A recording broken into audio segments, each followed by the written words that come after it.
A Manhattan gala was not supposed to have moments like this. Under crystal chandeliers and the quiet attention of investors, Carter Hayes raised his glass and smiled just enough. "My poor ex-wife," he said, as Shannon Cole stood alone among guests who suddenly found their drinks more interesting than her face. No one stopped him. No one corrected him. Somewhere beyond the city lights, a runway cleared. A flight plan shifted, and a name he had dismissed was already being spoken with a very different tone. He thought this moment proved everything. It didn't. If you believe dignity speaks louder than humiliation, stay with this story. Tell me where you're watching from and your local time. And if this kind of truth matters to you, consider subscribing so you don't miss what comes next. In the years before anyone would ever hear Carter Hayes say those words out loud, before a ballroom full of people learned how easily silence can become complicity, there had been a different version of the story. One that did not look like humiliation. One that did not yet have witnesses. It began in a smaller apartment in Boston where ambition was not yet performance, and success still required explanation. Back then, Shannon Cole kept a notebook by the kitchen counter. Not because she was sentimental and not because she needed to remember conversations, but because she believed patterns mattered. Numbers, tone timing. The way people said things when they thought no one was measuring them. Carter used to find that habit unnecessary. He would watch her write things down and shake his head with a kind of amused patience, as if she were preparing for a test that no one had assigned. You don't have to document everything he told her once, loosening his tie after a long day. Life isn't a case file. Shannon did not argue. She rarely did. She simply closed the notebook, placed it back in the same position, and asked him how his meeting had gone. At that time, his meetings were small. Early-stage investors, uncertain partners' rooms where no one knew his name without introduction. He spoke quickly, then eager to prove himself, sometimes circling back on the same point twice to make sure it landed. Shannon would sit with him afterward, not offering praise, but asking questions.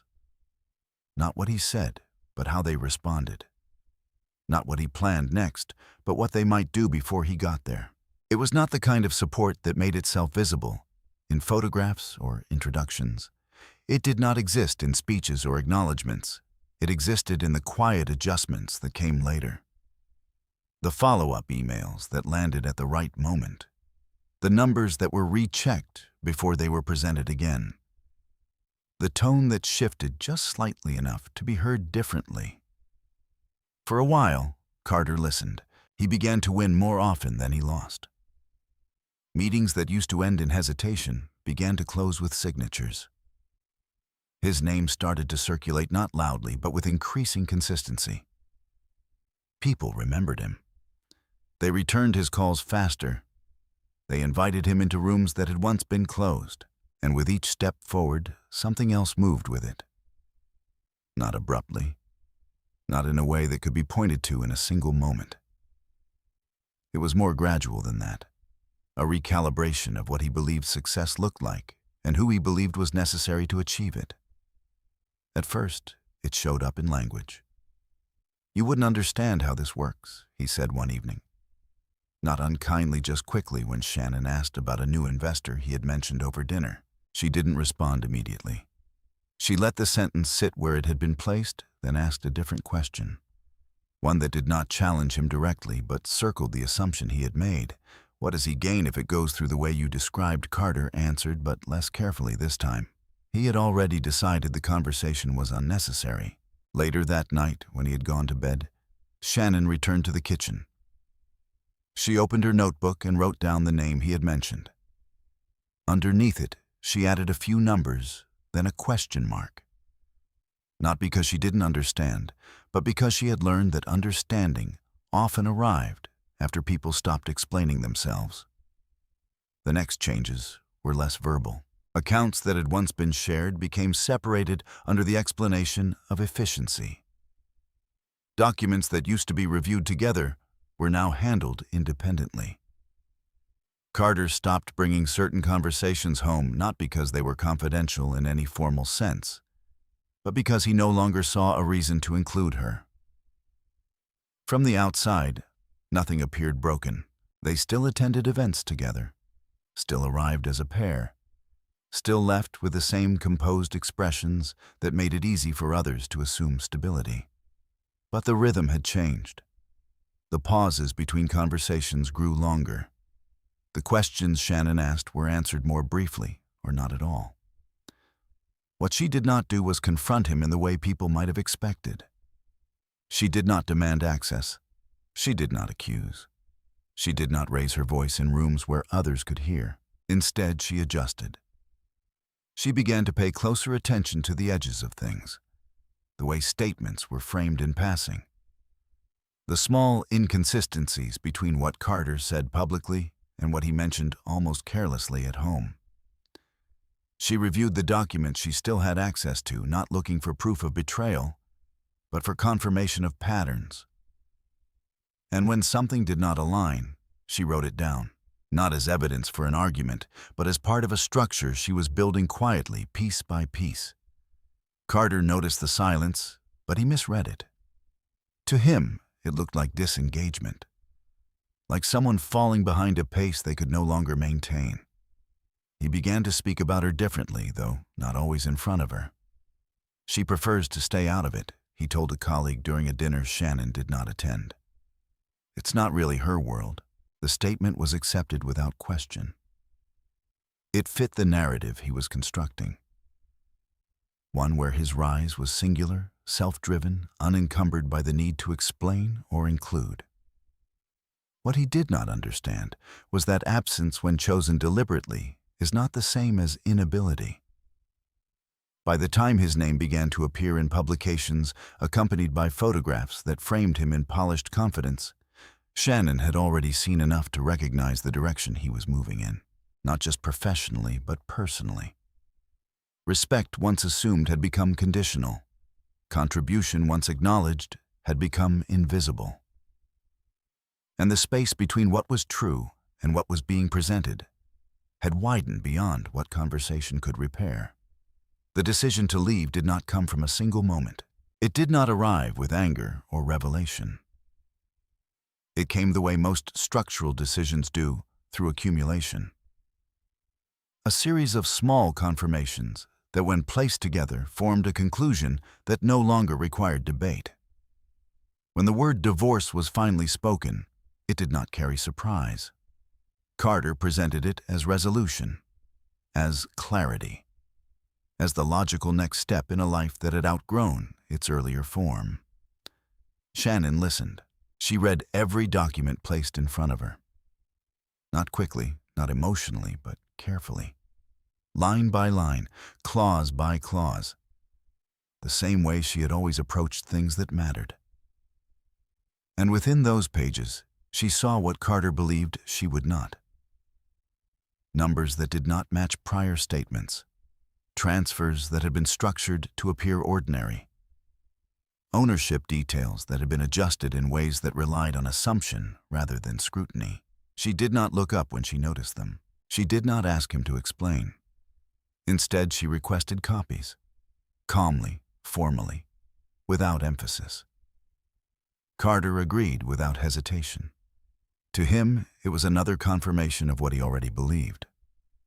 That she did not fully understand what she was reading. That the process would conclude without complication. He signed where he needed to sign, so did she, and when it was done, he stood with the certainty of someone who believes the past has been resolved cleanly. That what remains is forward movement unburdened. Shannon closed the folder.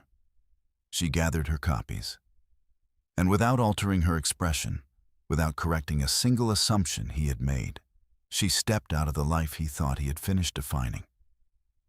Not empty-handed, not unprepared, and not in any way that would matter later unaware. After the separation, the version of events that circulated publicly belonged almost entirely to Carter Hayes. It was not a dramatic story. That was part of its effectiveness. There were no accusations that could be disproven, no visible conflict that demanded investigation. Instead, it was framed as a quiet incompatibility, a difference in direction. The kind of ending that allowed one party to move forward while the other faded into a softer, less defined space. She wasn't interested in the pace, he told a small group during a private dinner in Manhattan, the kind where introductions carried more weight than invitations. I needed someone who understood where things were going. No one asked what he meant by that. The sentence was sufficient. It positioned him as forward-looking, decisive, aligned with momentum. It positioned her as stationary, perhaps even reluctant. In circles where speed was equated with intelligence, the implication was enough. Shannon Cole did not respond to any of it. She did not correct the narrative. She did not reach out to mutual acquaintances to clarify details. She did not issue a statement, formal or otherwise. To most observers, her silence confirmed what Carter had suggested. It looked like absence. In reality, it was reallocation. She left Boston without announcement, choosing not a dramatic departure, but a logistical one. A one-way flight to Seattle booked under her own name at a time of day that did not attract attention. There were no farewell dinners, no carefully worded messages sent to friends who had already begun to align themselves elsewhere. What she carried with her was limited and precise. A single suitcase, a laptop containing duplicates of documents she had legally obtained, a small hardbound notebook, and a set of observations that had not yet been fully organized, but would be. Seattle offered something Boston no longer could: distance without scrutiny. In a city where ambition existed but was not always performed, Shannon was able to reconstruct her routine without the pressure of being recognized or defined by a previous role. She rented a modest apartment overlooking a street that did not ask questions. The building manager did not know her history. The neighbors did not care. It was enough. Her days became structured quickly. Mornings began early, not out of necessity, but preference. She reviewed financial statements, not just the ones she had brought with her, but publicly available filings connected to entities she recognized from Carter's conversations. She cross-referenced dates, looking for alignment between what had been said casually and what had been recorded formally. Afternoons were reserved for meetings. Not many at first. One introduction led to another, but slowly, carefully. The first was with Evelyn Grant, a financial advisor whose reputation rested not on visibility, but on consistency. Evelyn did not ask Shannon why she had relocated. She did not request a backstory. She reviewed the materials Shannon provided, asked a few direct questions, and listened to the answers without interruption. "You're not here to recover, Evelyn," said after their second meeting, closing a file with deliberate care. "You're here to build something separate." It was not a question. Shannon nodded once. Evelyn did not offer encouragement. She offered structure. Introductions followed. Not to large firms or public-facing investors, but to individuals who understood discretion. People who did not need explanations to recognize potential in data that had not yet been interpreted publicly. Through Evelyn, Shannon met Marcus Reed. Marcus approached information the way Shannon did. Without urgency, without assumption. He reviewed the documents she had preserved from the divorce proceedings, paying particular attention to the sections that appeared ordinary. "These are the ones people don't read closely," he said, tapping a page that listed a series of transfers structured over time. Not because they're unimportant, because they look routine. Shannon had marked the same section. They did not discuss intent. They discussed alignment. Dates, amounts, entities. Patterns that when isolated meant very little. When combined, suggested something else entirely. Marcus did not suggest immediate action. Documentation is not leverage until it's contextualized, he explained. Right now, this is information. Useful, but incomplete. Shannon understood the distinction. She was not interested in immediate leverage. She was interested in accuracy. While Carter's presence expanded across cities, he visited briefly but spoke about often. Shannon's remained contained within a few blocks of a city that did not require explanation.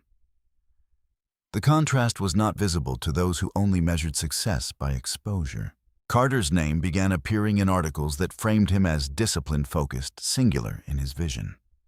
Photographs captured him in controlled environments. Conference stages, private dinners, curated panels, where he spoke with the confidence of someone who had learned how to repeat conclusions without revisiting their origins. He did not mention Shannon. When he did, it was only in passing, a reference that reinforced the narrative already in circulation. It was the right decision, he said during an interview when asked about his personal life. Sometimes you outgrow things. The statement was quoted without commentary. It fit the structure of the story. What was not quoted were the details that did not align as cleanly. The companies referenced in his portfolio had histories that extended beyond his involvement, investment rounds that predated his leadership, financial movements that, while not illegal on their face, suggested a level of complexity not reflected in the simplified version he presented.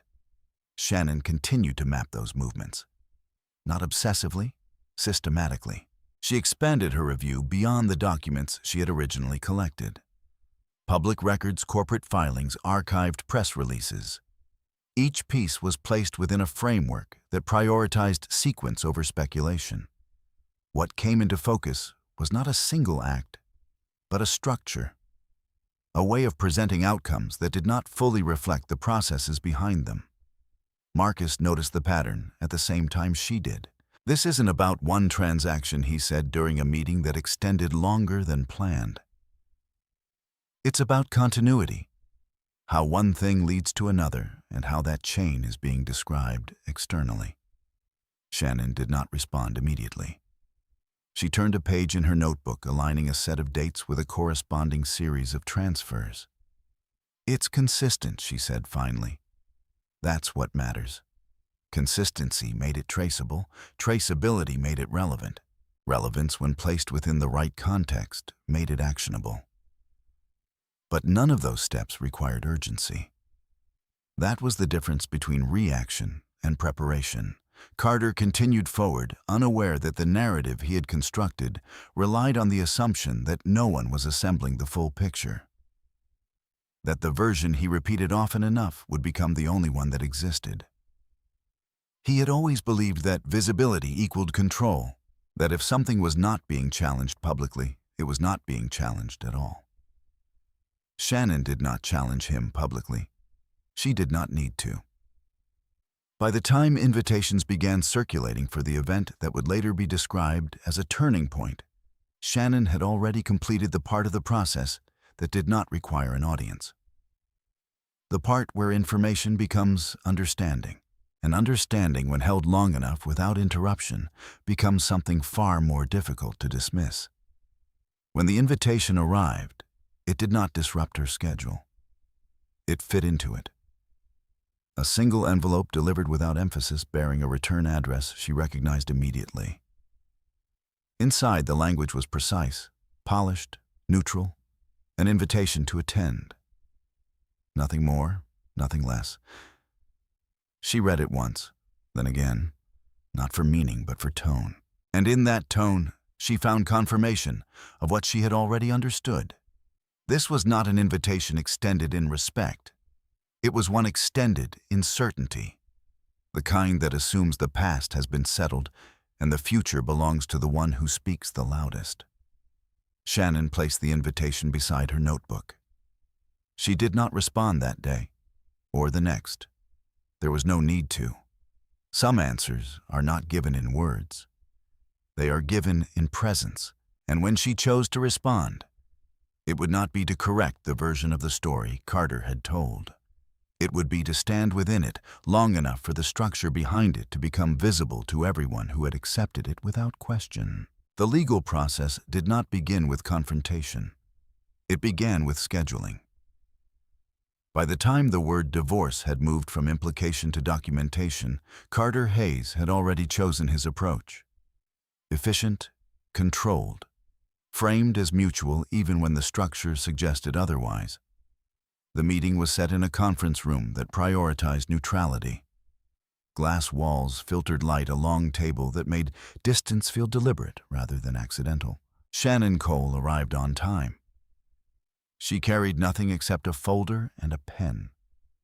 No visible preparation, no visible hesitation. The kind of presence that does not attempt to influence a room, but does not yield to it either. Across from her sat Daniel Brooks, Carter's attorney. He had the posture of someone accustomed to directing outcomes. His tone was measured, his language refined. He did not speak quickly, but he spoke in a way that suggested conclusions had already been reached. We've structured this to avoid unnecessary complications. Daniel began sliding a stack of documents toward Shannon. Both parties retained clarity. Both parties moved forward efficiently. Carter sat beside him, hands folded, expression composed. He did not look at Shannon immediately. When he did, it was brief. A glance, not a question. To him, this was resolution. Shannon opened the first page. She did not skim. She did not jump ahead. She read each line as if the pacing itself mattered.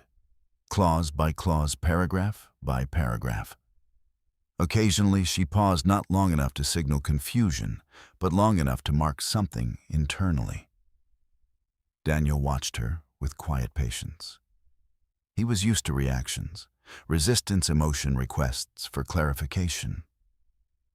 Shannon offered none of those. Her silence was not uncertainty. It was process.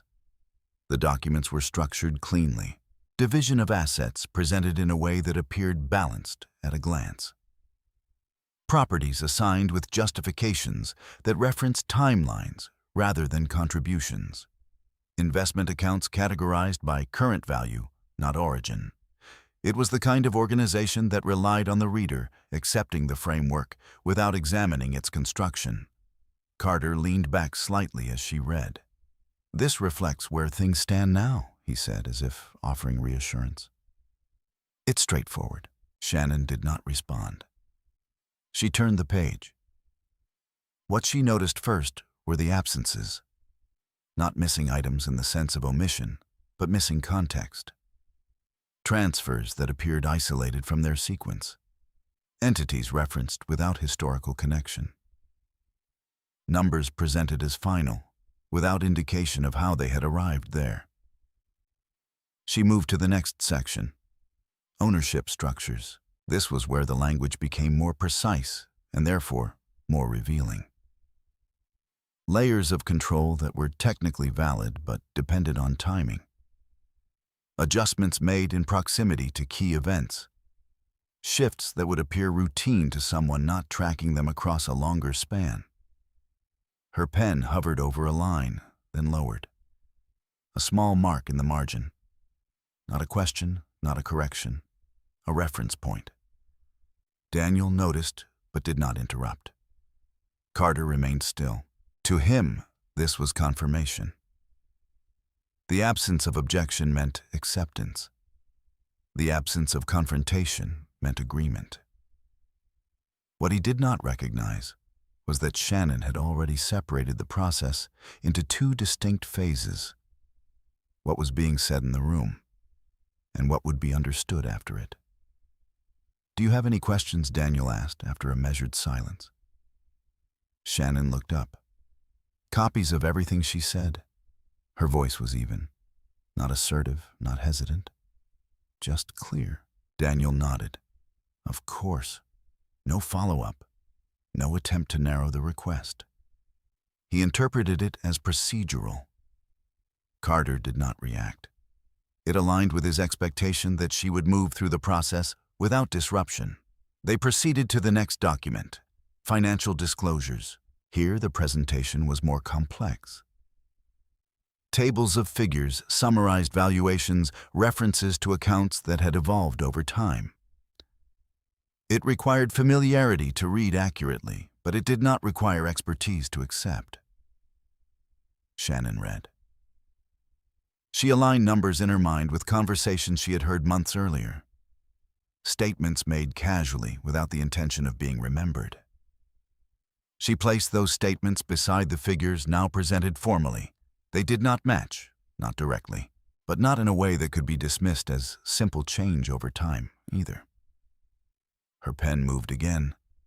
Another mark, another point of alignment. She did not pause longer this time. Daniel continued speaking, outlining the intent behind certain allocations. His explanations were structured to guide interpretation, to lead the reader toward a conclusion that appeared reasonable within the framework provided. Shannon listened, not for persuasion, for confirmation. When they reached the final section, the tone shifted slightly. Closing statements, legal language that formalized separation, signatures that would render the document complete. This is where we finalize, Daniel said, sliding the last page forward. Carter leaned in, placing his hand near the line where his name was printed. He signed first. The motion was practiced, decisive, the kind that does not revisit itself. He set the pen down, looked at Shannon again. A fraction longer this time, not with doubt, with expectation. Shannon picked up the pen. She did not hesitate, but she did not rush. She signed where indicated, returned the pen to the table, and closed the folder. The meeting ended without incident. No raised voices, no visible conflict, no moment that would stand out to anyone observing from outside the room. Daniel gathered the documents, organizing them with the same precision he had used to present them. "We'll file these immediately," he said. "You'll both receive confirmation." Shannon nodded once. Carter stood. "Take care," he said the words, carrying a finality that suggested closure. Shannon met his gaze briefly, not searching, not questioning, just acknowledging the moment for what it was. Then she turned, left the room. The hallway outside was quiet, neutral like the space they had just occupied, designed to move people through without leaving an impression. She did not stop walking, not until she reached the exit. Outside, the air carried a different weight, not heavier, just unfiltered. She paused then, opened her folder, reviewed the copies Daniel had provided, each page now separate from the context in which it had been presented. This was the second phase, where structure could be examined without guidance, where sequence could be reconstructed without interruption. She moved to a nearby bench, sat, placed the documents beside her notebook, opened it to a blank page, and began to write.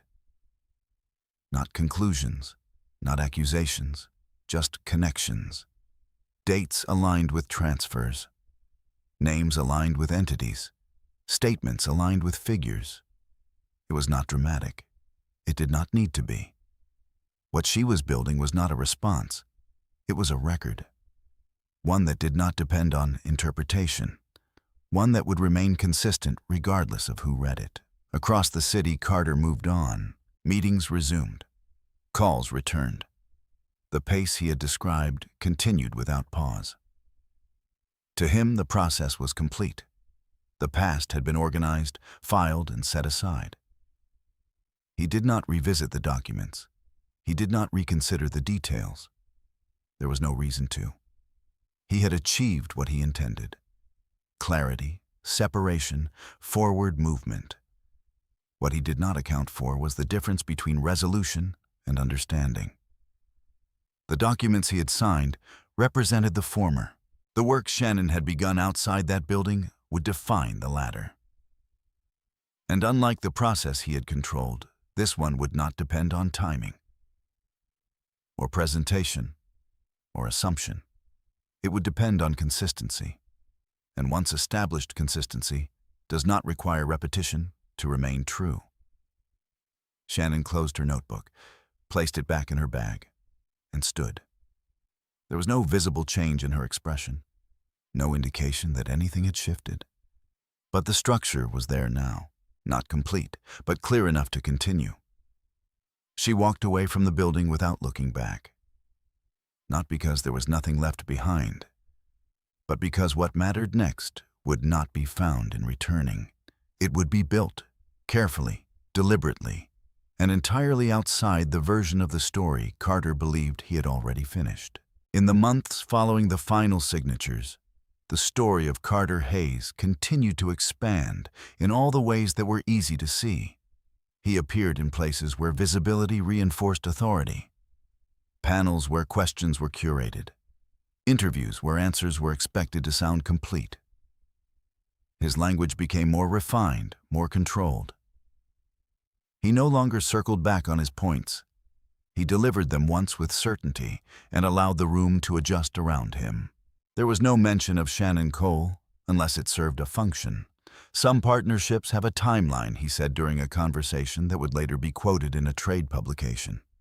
What matters is recognizing when it's time to move forward. The sentence was repeated across platforms. It fit easily into the narrative he had established. Clean, unemotional, forward-facing. It required no additional context.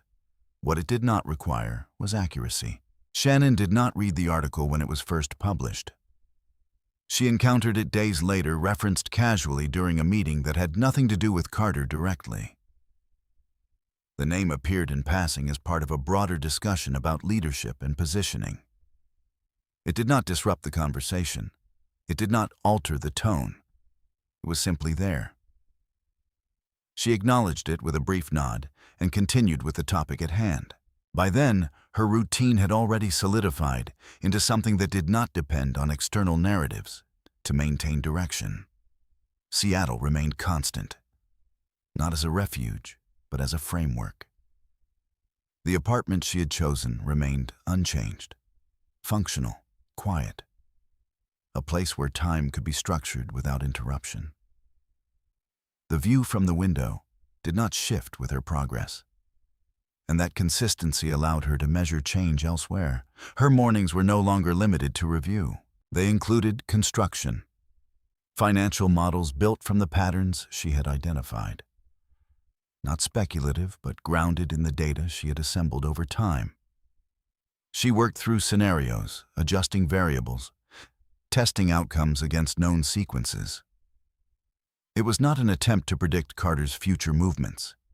It was an effort to understand the mechanisms he had relied on. Understanding removed ambiguity. Ambiguity was where narratives like his survived. Evelyn Grant remained involved, but her role evolved. "You're not analyzing anymore." Evelyn Grant observed during a meeting that took place in a quiet office overlooking a section of the city that rarely appeared in photographs. "You're building parallel structures." Shannon considered the phrasing. "Not parallel," she said after a moment. "Independent." Evelyn did not correct her. The distinction mattered. Parallel implied comparison. Independent removed the need for it. The introductions Evelyn facilitated became more selective. Fewer in number, but greater in relevance. Individuals who operated within systems rather than around them. People who understood that information, when organized correctly, could alter outcomes without announcement. One of those introductions led to a series of conversations that would not have been accessible to Shannon before, not because she lacked the ability to engage, but because she had not yet been positioned to be heard in those spaces. That positioning changed gradually.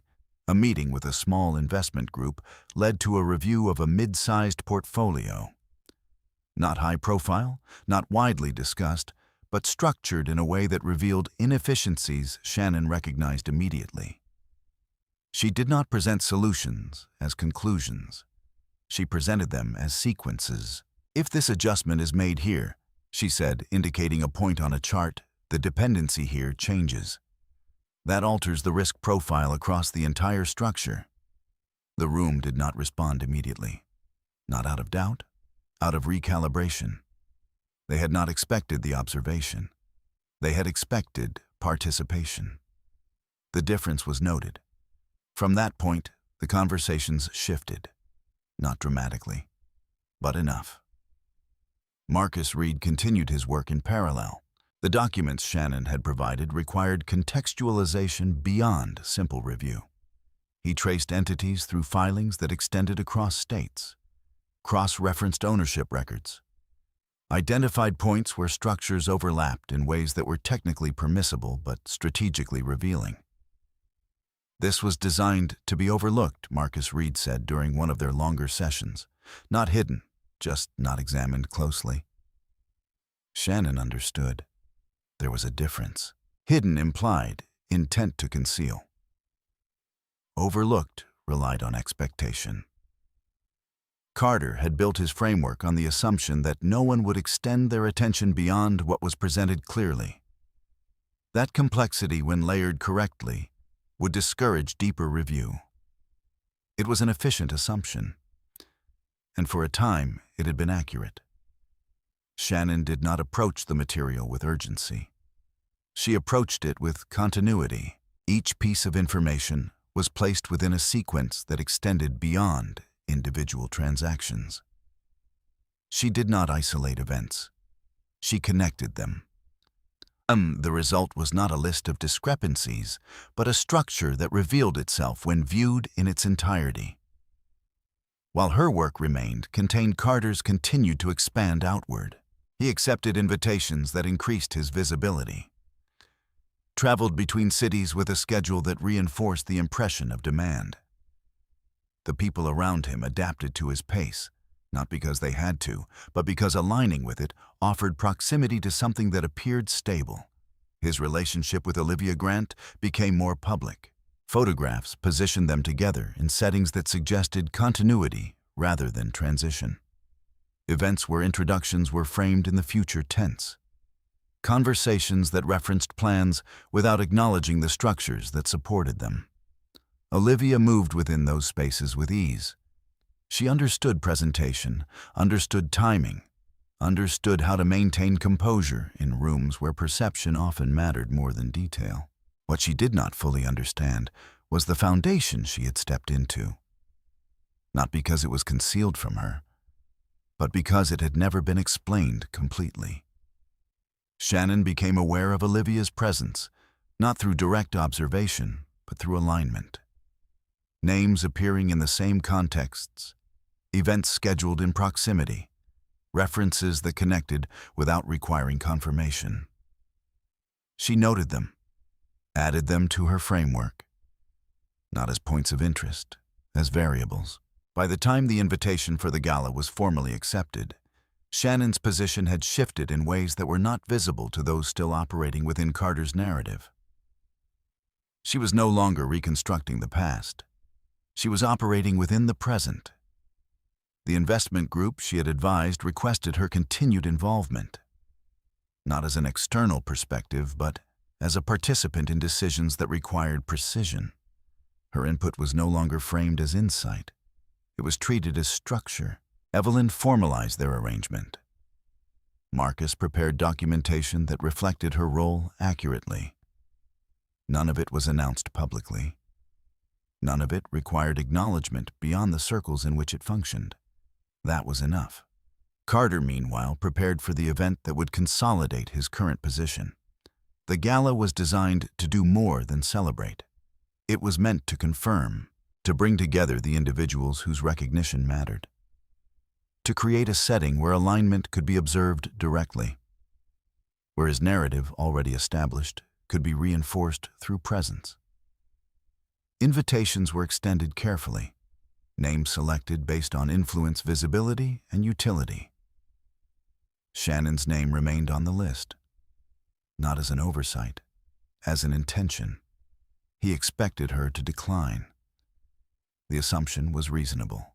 Given the context he had created, given the version of her that had been accepted publicly, her absence would have confirmed the narrative more effectively than her presence.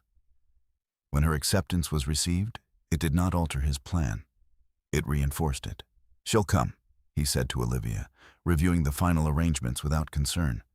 "It won't change anything." Olivia did not question the statement. There was no reason to. From where they stood, the structure appeared complete. What neither of them recognized was that the structure they relied on had been built on a version of events that no longer held. Not because it had been challenged, but because it had been examined. And once examined fully, certain assumptions do not collapse immediately. They persist, long enough to be seen clearly, long enough for others to recognize the distance between what was presented and what was true. Shannon did not prepare for the gala in the way Carter expected. There was no focus on appearance beyond what was necessary. No attempt to match the tone of the event through excess or display. Her preparation remained consistent with everything she had done up to that point. Review, alignment, confirmation. She met with Marcus one final time before the event. "Timing matters," he said, closing a file that contained the most relevant sections of their work, not for effect, for clarity. Shannon nodded. She understood. Clarity did not require volume. It required placement. When she left his office, she did not carry the file with her. It had already been placed where it needed to be. What she carried instead was something less visible. Certainty, not an outcome, in structure. And when the day of the gala arrived, she did not approach it as a confrontation. She approached it as a continuation, one that would not depend on what was said, but on what had already been established. The first indication that Shannon Cole was operating within a different framework did not arrive as an announcement. It arrived as a question, not directed at her, directed around her. During a meeting that had initially been scheduled as a review of portfolio adjustments, one of the senior partners paused midway through a discussion and looked at a set of figures that had been revised based on Shannon's input. "Who structured this?" he asked, not looking up immediately. The question was not casual. It carried weight. Across the table, Evelyn Grant did not answer. She allowed the silence to extend just long enough. Then she turned slightly, not towards Shannon, but toward the data itself. "It's consistent," Evelyn said. "That's what matters." The partner nodded once, not in agreement, in recognition. What he was looking at was not an isolated improvement. It was a pattern of decisions that aligned across multiple points without requiring adjustment later. The kind of structure that reduced the need for correction. The kind that suggested intention from the beginning. Shannon did not respond to the acknowledgement. She did not reposition herself in the conversation. She remained where she had been, reviewing the next set of figures, as if the question had not been directed anywhere in particular. That was where her strength remained. Not in being recognized, but in continuing regardless of recognition. The meeting moved forward, but the dynamic had shifted. What had begun as consultation had become integration. Not formally, not yet, but functionally. From that point on, her presence in the room carried a different expectation. Not to observe, to define. Outside those meetings, her work expanded in parallel. The documents she had assembled from the divorce proceedings no longer existed as isolated references. They had been incorporated into a broader framework that extended beyond Carter's immediate activities. Entities connected to his operations were mapped across timelines. Investment vehicles that appeared unrelated at first glance were traced back through layers of ownership. Each connection was not treated as evidence of wrongdoing. It was treated as part of a system, and systems once understood do not require constant monitoring to remain visible.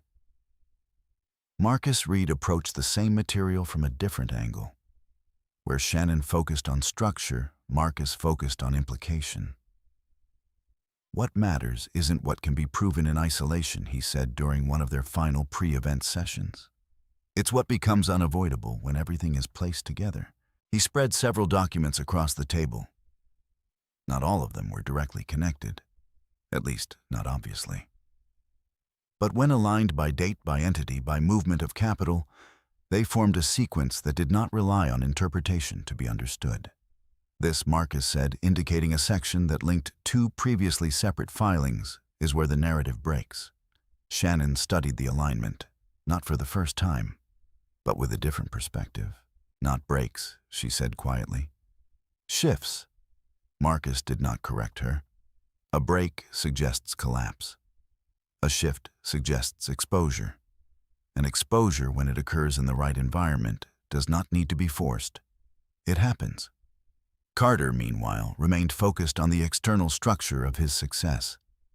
The months leading up to the gala had been designed with precision. Each appearance, each announcement, each alignment with visible partners contributed to a narrative that presented continuity and growth without interruption. He did not revisit the past. There was no reason to. From his perspective, it had already been resolved. The documentation was signed. The separation formalized. The narrative accepted. What remained was expansion. His relationship with Olivia Grant had become central to that expansion. Not only personally, but strategically. Olivia understood positioning. She knew how to occupy space without appearing to claim it, how to align herself with Carter's trajectory without altering its presentation. Together they represented stability, progress, a future that did not require explanation, at least not on the surface. What neither of them accounted for was the depth beneath that surface. Not because they ignored it, but because they assumed it no longer mattered. Shannon's position continued to evolve without visibility. The investment group she had been advising formalized her role, not publicly, but contractually. Her involvement shifted from analysis to decision-making, from recommendation to authority. The documentation reflecting that change was precise, carefully structured, aligned with the same principles she had applied to everything else. Clarity, consistency, independence. Evelyn reviewed the final draft before it was executed. "You understand what this means," she said, not as a warning, but as confirmation. Shannon did not look up from the document. "It changes the context," she replied. Evelyn nodded. That was enough. Context was what determined how information was received. And once the context shifted, the same information could produce entirely different outcomes. The private aviation arrangements were made without emphasis, not as a display, as a necessity. The location of the gala, the timing of her arrival, the sequence of events once she entered the space. All of it required coordination that did not rely on visibility to be effective. Clearance was requested, approved, filed. No announcement followed. There was no need. The individuals responsible for those arrangements did not question the request. They recognized the name, not from public narratives, from internal records, from structures that operated beyond the reach of visibility. That recognition did not extend to Carter. It did not need to. The distance between what he knew and what had already been established remained intact. Until it didn't. In the days leading up to the gala, Shannon did not alter her routine. She did not rehearse conversations. She did not prepare statements. There was nothing to deliver in that sense. What she had assembled did not require explanation. It required placement, and placement was a matter of timing. Marcus confirmed the final sequence. Not verbally, through a brief exchange of documents that required no additional commentary. Everything was where it needed to be. Evelyn did not attend the gala. Her role did not require presence. It required alignment. That had already been achieved. On the morning of the event, Shannon reviewed her notebook one final time, not to add, to confirm. Each entry remained consistent, each connection intact. There were no gaps, no unresolved points, no elements that depended on assumption. She closed the notebook, placed it beside the documents she would not carry with her, and stood. There was no visible shift in her expression, no indication that the day held any particular significance beyond what had already been determined. That was the difference. For Carter, the gala represented culmination. For Shannon, it represented continuation, the next phase in a sequence that had been in motion long before the invitation had been sent, long before the narrative had been established, long before the moment when a room full of people would be asked, without knowing it, to reconsider everything they had accepted, without question. She left her apartment without hesitation. The city moved around her, as it always did, unaware, uninvolved, consistent. And somewhere beyond that consistency, a different set of movements had already begun. On a runway that did not appear in public schedules, within a structure that did not require acknowledgement, the distance between those two realities was not visible. Not yet. But it was measurable. And by the time it closed, there would be no need to explain it. It would be evident. Not because it had been announced, but because it had been built. The invitation had been designed to look neutral. That was what made it effective. Heavy stock paper, understated typography, a return address that carried recognition without needing emphasis. It arrived without urgency, delivered among other correspondence that required attention but not reaction. To anyone else, it would have appeared routine. To Shannon Cole, it was precise. She did not open it immediately. It remained on the table beside her notebook for several hours, aligned with the rest of her day's work. Not ignored, placed. There was a difference. When she finally reached for it, she did so with the same deliberate pacing she applied to everything that carried consequence. Inside, the language was carefully constructed, an evening event in Manhattan. A gathering positioned as both celebration and alignment. Names listed not in hierarchy, but in sequence, suggesting equal standing while implying something else entirely. The tone was courteous, controlled, free of excess. There was no mention of history, no acknowledgement of context, only an assumption that presence would be interpreted as acceptance. She read it once. Then again, not for the information it contained, but for what it omitted. Across the country, Carter Hayes reviewed a different version of the same document. For him, the invitation was confirmation, the culmination of a series of decisions that had been building toward a single moment. The guest list had been refined over weeks, adjusted, reduced, expanded again. Each name evaluated not only for influence, but for how that influence would reflect back on him. This was not simply a gathering. It was a statement. He stood in a private office overlooking the city that had become his primary stage, the pen moving across a final set of notes as he reviewed the event flow. Timing, positioning, introductions. Nothing left to chance, at least not within the parameters he could control. Across from him, Olivia Grant watched without interruption. She had learned quickly that Carter preferred completion over discussion. He did not revisit decisions once they had been made. He refined them before they were executed, but not after.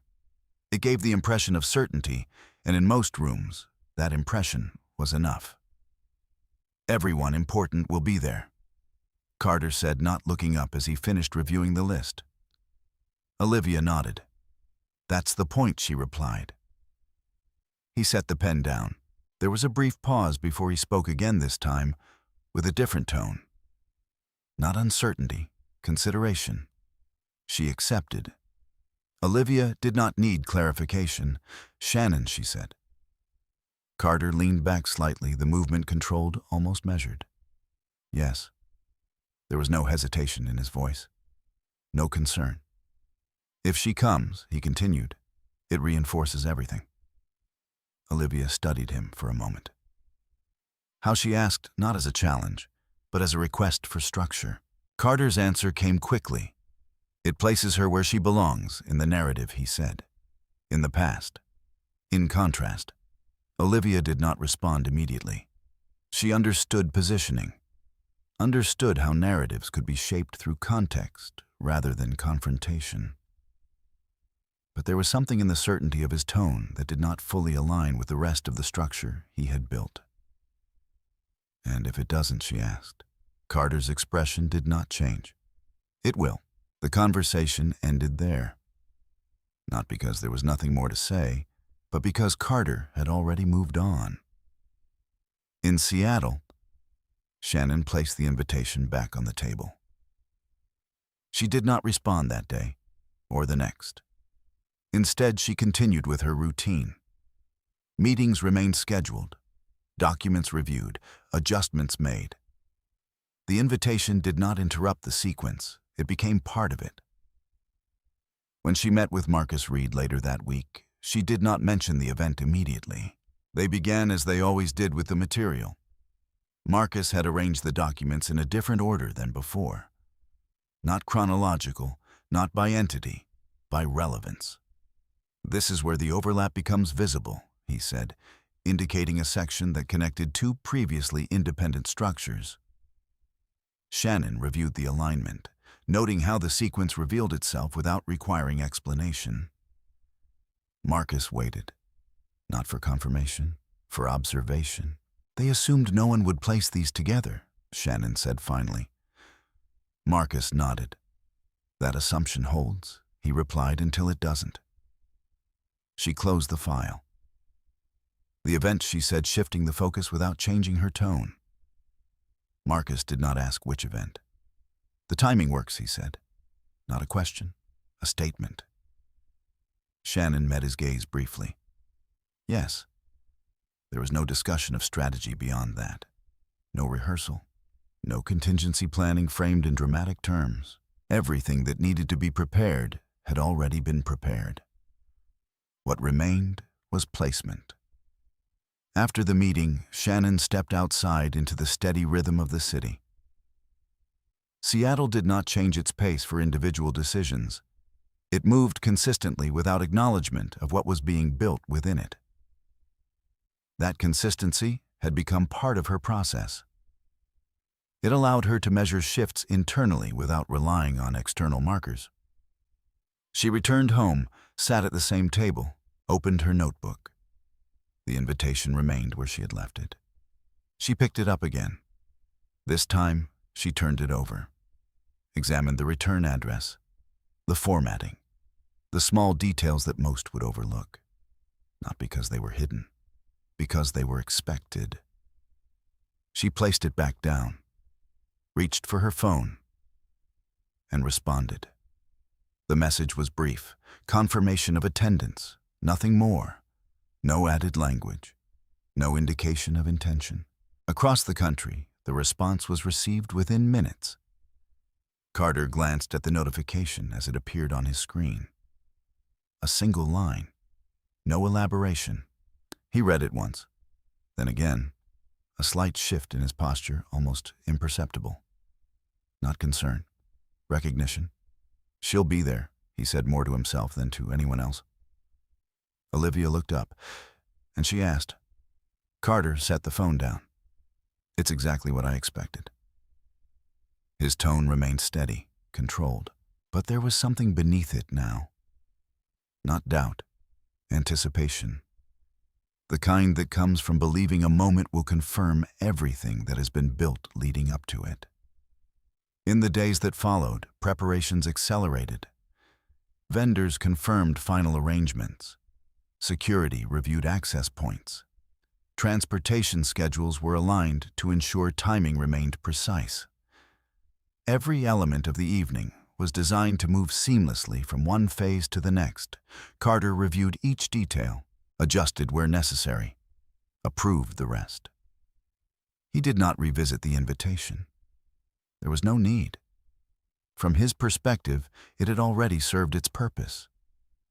In Seattle, Shannon's preparation remained unchanged.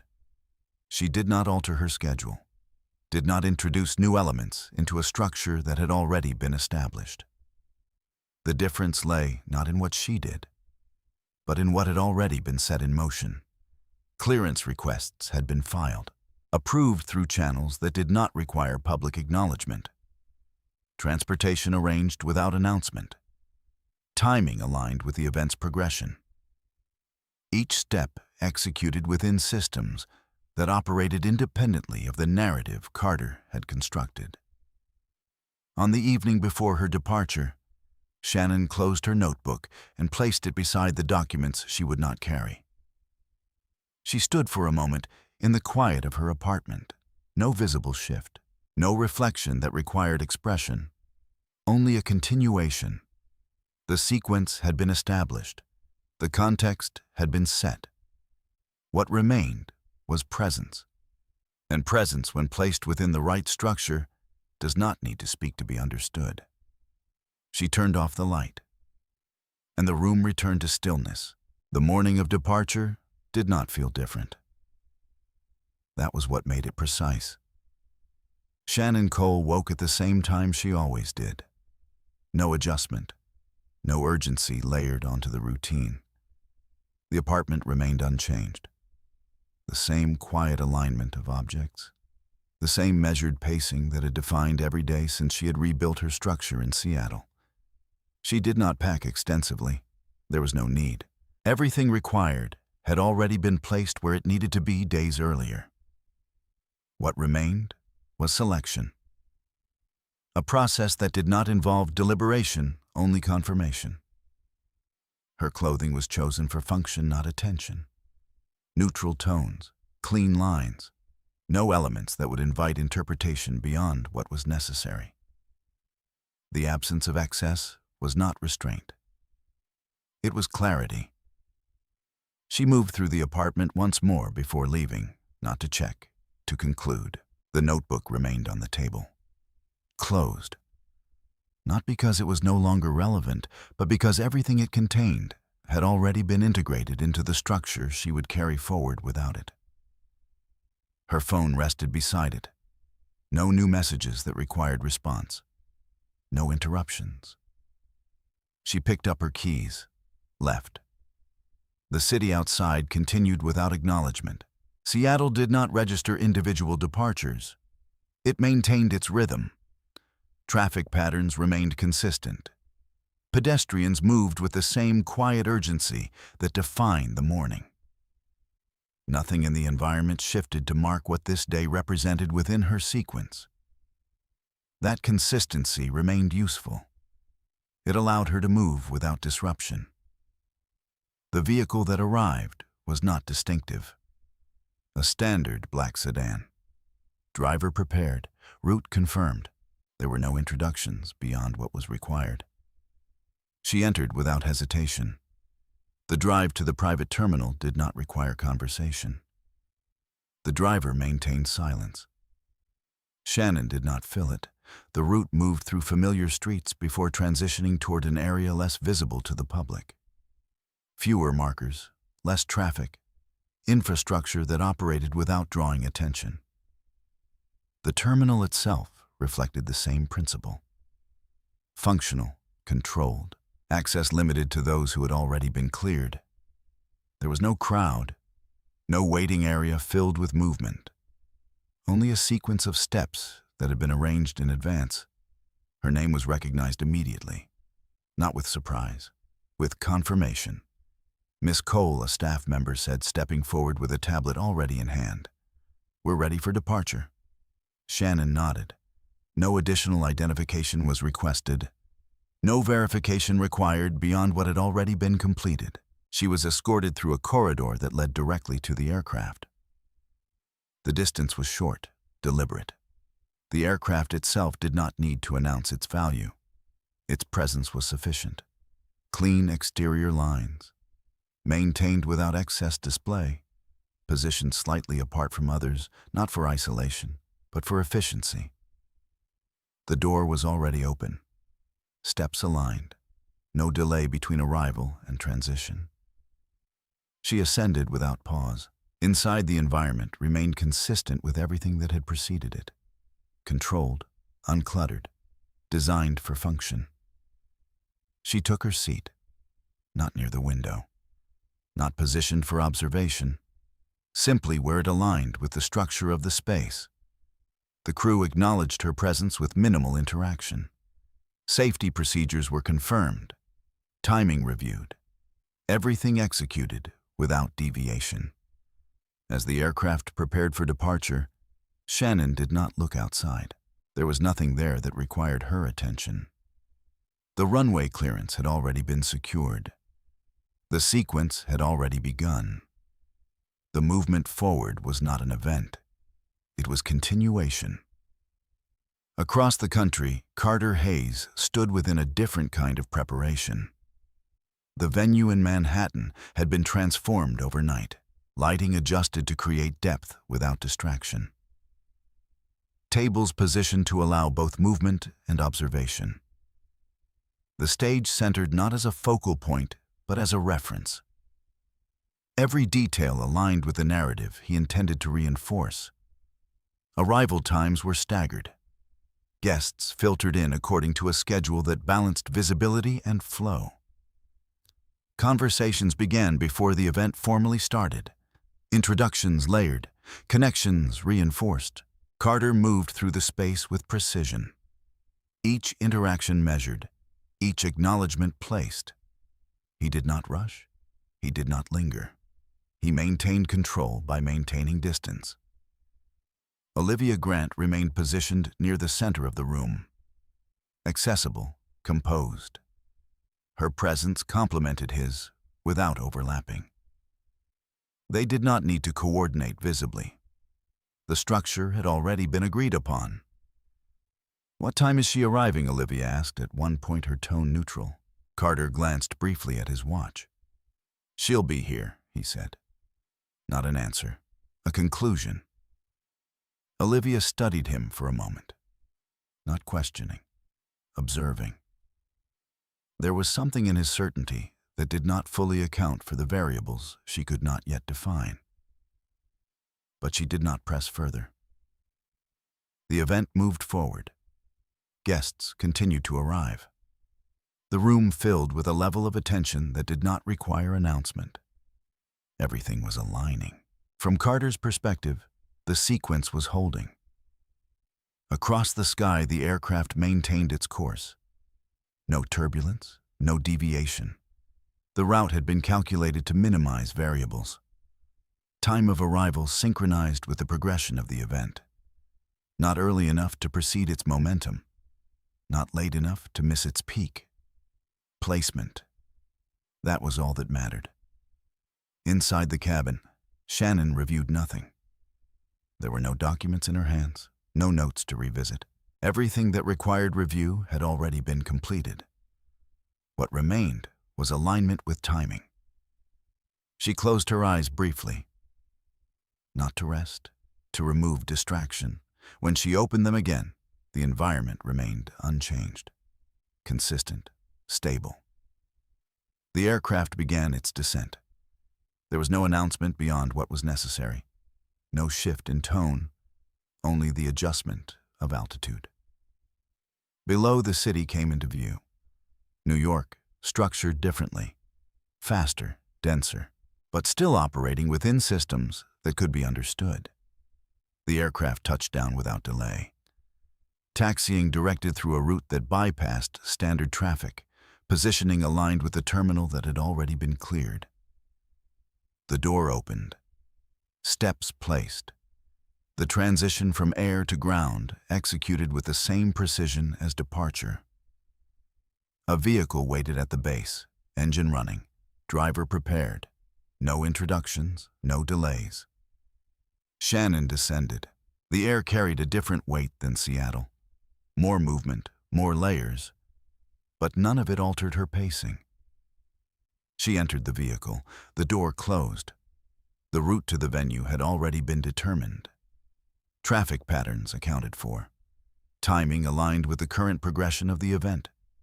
There was no need to rush, no need to adjust. Everything remained within sequence. As the vehicle moved through the city, the distance between two structures continued to narrow. One built on presentation, one built on alignment. neither visible to the other in full. Not yet. But converging. At a point that had already been established, long before the invitation had been sent, long before the narrative had been accepted, long before the moment when presence alone would be enough to alter everything that had been assumed without question. Shannon did not check the time. She did not need to. The sequence was intact, and when it reached its point of intersection, there would be no need to announce it. It would be evident. By the time Carter Hayes stepped toward the center of the room, the event had reached the phase he valued most. Not the beginning where attention was scattered. Not the ending where conclusions were drawn too quickly. The middle, where the room had settled into a shared rhythm, where conversations had aligned just enough that a single shift could be felt by everyone at once. The lighting had been adjusted subtly, not brighter, more focused. Tables reflected soft gold tones. Glassware caught the light in a way that suggested clarity without drawing attention to itself. The stage behind him remained present but unused, a deliberate choice that reinforced the idea that nothing here required elevation to be important. Olivia Grant stood several steps away, positioned so that she could be seen without needing to speak. Her posture remained composed, her expression neutral. She did not need to command attention. The structure of the room placed it on her regardless. Carter lifted his glass. The movement was measured, not abrupt, not theatrical, just enough to signal transition. The room responded, not immediately, but in sequence. Conversations slowed, voices lowered, attention recalibrated. Those closest to him turned first, followed by the outer edges, until the entire space aligned toward a single focal point without anyone needing to request it. He began to speak, not loudly, but clearly enough that each word carried. "Tonight isn't about recognition," he said, his tone even controlled. "It's about alignment, about understanding where we are and where we're going." The language was familiar, constructed to suggest inclusion while reinforcing position. People nodded, not in agreement, in acceptance. He continued. Referencing partnerships progressed the importance of moving forward without hesitation. Each phrase designed to build continuity, to frame the present as a natural extension of what had come before.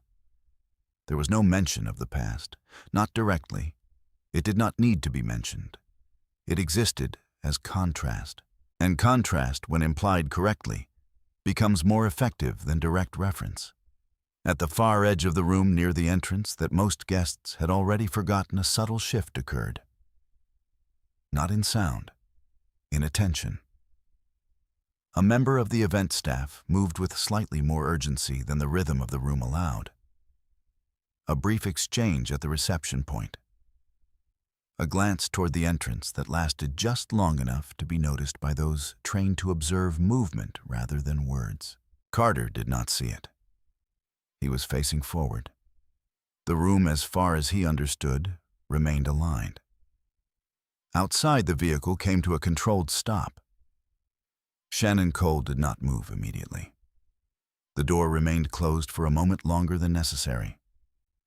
Not hesitation, timing. Inside, the final details of the event continued to settle into place.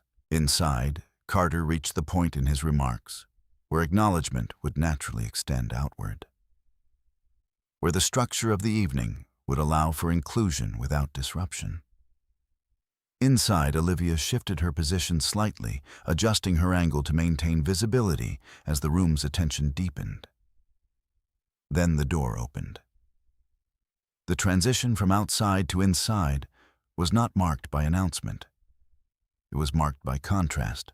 The lighting at the entrance was brighter than the interior, designed to guide movement rather than highlight it. For a moment, the figure stepping through existed only as silhouette, defined by outline rather than detail. The staff member at the entrance stepped forward, not to stop, to confirm. Recognition occurred without visible reaction. A nod, a gesture, access granted without delay. Shannon stepped into the space. Her pace did not adjust to the room. The room adjusted around her, not dramatically, subtly, the kind of shift that begins at the edges and moves inward without being directed. Those nearest the entrance noticed first. A pause in conversation. A brief break in the sequence of attention. Eyes shifting not fully but enough to register that something had entered the space that did not align with the established rhythm. Carter continued speaking, unaware. And when you understand the structure, he said, his voice steady, you understand that every step forward is intentional. The words held. They resonated within the framework he had built. But the framework had begun to move. Olivia was the first to turn, not fully, just enough. Her gaze shifted toward the entrance, catching the motion that others had begun to register. She did not react immediately. She observed. The figure at the edge of the room came into focus as she moved further inside. Recognition did not arrive all at once. It moved in layers. First familiarity, then confirmation, then recalibration. Olivia's expression did not change, but her attention did. Carter reached the end of his sentence, paused. The room held that pause, waiting, expecting continuation. He lifted his glass slightly, preparing to transition into acknowledgement. That was when he saw her. The distance between them was not large, but it was enough to allow the room to process the moment before he did. Shannon did not stop at the entrance. She moved forward, not toward him directly, through the space. Her presence did not demand attention. It redirected it. Conversations that had resumed quietly began to dissolve again. Not into silence, but into something more focused, more aware. Carter lowered his glass. The movement was small, almost imperceptible, but it marked a shift. He adjusted his posture, not to correct, to maintain. "She's here," Olivia said quietly, her voice reaching him without carrying beyond. Carter did not respond immediately. He watched, measured, calculated. This was part of the sequence. It had to be. He stepped forward slightly, reclaimed the center, and when he spoke again, his tone remained unchanged, confident, controlled, as if nothing had altered. "I want to acknowledge someone," he said, the words positioned carefully, "an important part of where this all began." The room shifted again, this time more directly. Attention moved toward Shannon. Not because of what he said, because of how he said it. Framing, placement, narrative. He allowed a brief pause, just long enough to establish expectation. Then he smiled. Not broadly, just enough. "My poor ex-wife." The words landed, not with force, with precision.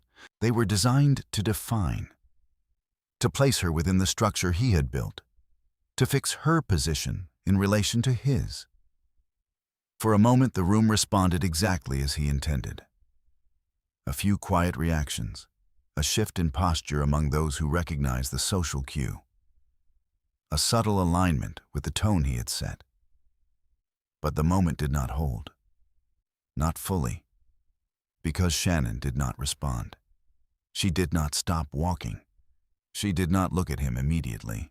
She continued forward, her pace unchanged, her posture consistent with everything that had preceded it. The absence of reaction created space. And within that space, something else began to emerge. Not contradiction, not yet, but tension. The kind that forms when expectation meets something it cannot immediately categorize. Carter maintained his position. His expression did not falter. But the room was no longer entirely his, not in the way it had been moments before, because what had entered it did not align with the role he had assigned. And that misalignment, however slight, was enough to begin altering the structure he believed was already fixed. Shannon reached the center of the room, not directly in front of him, close enough. Within the same frame, She stopped, turned, and met his gaze. No challenge, no acknowledgement of the words he had just used. Only presence, and in that presence, the distance between what had been said and what was true began to narrow. Not through confrontation, through contrast. The room felt it, not as a realization, as a shift, subtle, incomplete, but undeniable. Carter held his position, still certain, still controlled, still believing the moment would resolve in his favor, because it always had, because it always should. What he did not see was that the structure supporting that belief had already begun to move, not outward, inward. And once that movement reached its center, there would be no need for anyone to explain it. It would be visible to everyone who had just witnessed what was supposed to define her, and had instead begun to question him. The words settled in the room with a precision Carter Hayes had relied on for years. My poor ex-wife. He did not repeat them. He did not need to. In his experience, a phrase like that placed correctly would carry forward on its own. It would be absorbed, mirrored, reinforced through the subtle behaviors of those who understood how social positioning worked. For a moment, the structure held. A few guests shifted their weight, their expressions aligning with what they believed was expected. A soft ripple of polite acknowledgement moved across the room. Not laughter, not open agreement, but something quieter. The kind of response that allowed people to remain within the narrative without fully committing to it. But the moment did not extend, because Shannon Cole did not respond. She did not lower her gaze. She did not alter her posture. She did not adjust her pace. She stood where she had stopped, her attention not fixed on Carter alone, but on the space itself. The room. The alignment. The way attention moved when directed and when left without instruction. It was the same way she had always observed. Without interruption. Without declaration, Carter waited half a second longer than necessary. Then he smiled again, adjusting the tone slightly as if to soften what had already been delivered. "It's good to see you here," he added. This time the sentence carried a different intention, not placement, containment. Shannon met his gaze. "Thank you for the invitation," she said. Her voice was even, not warm, not cold. It did not accept his framing, but it did not reject it either. It simply existed outside of it. That was where the shift deepened. Not in what she said, in what she refused to confirm. The room registered it, not consciously, but collectively. Conversations that had begun to reform at the edges hesitated again. Attention did not return to Carter as easily as before. It remained divided, split between what had been said and what had not been reinforced. Olivia Grant stepped slightly closer to Carter, her presence adjusting the composition of the moment. "Shannon," she said, her tone composed, extending acknowledgement without overstatement. "It's a long way to come." The phrasing was deliberate, neutral, but with an edge of distance that suggested the boundaries she believed existed. Shannon turned her attention toward Olivia. "It is she," replied. Nothing more. No elaboration. No effort to define the journey or its significance. Olivia held her gaze for a fraction longer than expected, then nodded. The exchange concluded without resolution. Carter reclaimed the space. "Let's continue," he said. Lifting his glass again, his voice steady, returning to the structure he had prepared. The room responded, but not in the same way. The alignment was no longer complete. There were gaps now, small, subtle, but present. Guests resumed their positions, their conversations, their attention to the flow of the evening. But the earlier ease had been replaced with something more measured, observant. The kind of awareness that emerges when something does not fully match expectation. Shannon moved away from the center, not retreating, repositioning. She selected a place along the side of the room where she could observe without being the focal point, a position that allowed her to see both Carter and the broader structure of the event simultaneously. A server approached offering a glass. She declined with a slight shake of her head. Her hands remained free, unoccupied, prepared. Across the room, Carter continued. He transitioned into introductions, acknowledging key figures, reinforcing connections. His tone remained controlled, his pacing consistent. To an observer who had not noticed the shift, the event would appear unchanged. But the shift had occurred, and those attuned to it were beginning to respond. Near one of the tables, a man in his late 50s, Richard Langford, watched Shannon with a level of attention that did not align with Carter's framing. He had not reacted to the introduction. He had not mirrored the room. Instead, he had waited, observing, confirming. When Carter concluded the current segment of his remarks, allowing the room to return to conversation, Langford moved. Not quickly, not hesitantly, with purpose. He approached Shannon directly. The path he took was visible enough to be noticed by those who were already watching. Shannon saw him before he reached her. Not because he announced himself, because his movement aligned with the pattern she had anticipated. Miss Cole, Langford said as he arrived, extending his hand. The formality of the address carried weight. It did not reference the past. It did not acknowledge Carter's framing. It existed independently. Shannon accepted the handshake. Mr. Langford. Their exchange was brief, but it altered the room. Langford did not lower his voice. He did not position the conversation as private. "It's good to finally meet you," he said. "I've reviewed your work." The phrasing was precise. Not interest, recognition. Several nearby guests shifted their attention. Not overtly, but enough. Carter noticed. His expression did not change immediately, but his focus adjusted. Langford continued. "The alignment in your analysis," he said, "it's rare." Shannon inclined her head slightly. "Consistency matters," she replied. The same phrase, the same principle. Placed now in a different context, Langford nodded. "It does." He did not elaborate further. He did not need to. The acknowledgement had already extended beyond the conversation itself. Carter stepped closer, closing the distance, maintaining control. "Richard," he said, his tone familiar measured. "I see you've met Shannon." Langford turned slightly. "Yes," he said. A simple confirmation. No additional context. No alignment with Carter's framing. Carter's smile remained, but it no longer carried the same certainty. "Shannon has always preferred to stay out of the spotlight," he added, reintroducing the narrative with a softer edge. Langford regarded him briefly, then returned his attention to Shannon. "Some work isn't meant for the spotlight," he said. "It's meant to hold."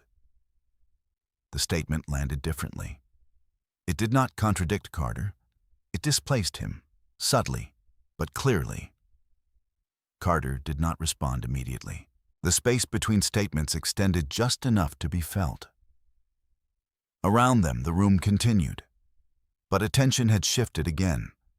Not fully, not uniformly, but enough. Shannon did not move. She did not expand the conversation. She allowed it to settle, to be received without reinforcement. That was the difference. Carter relied on repetition. Shannon relied on placement.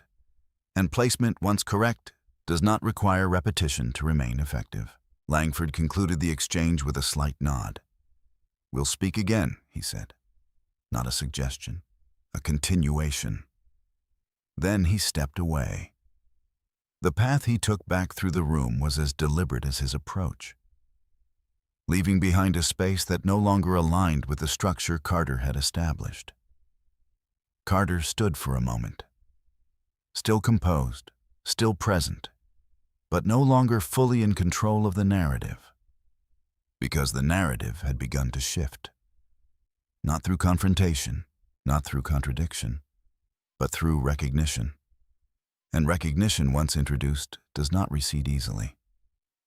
Shannon remained where she was, unchanged, observing, recording, not in her notebook, in the structure itself, the room, the responses, the way alignment had fractured and reformed around a new center.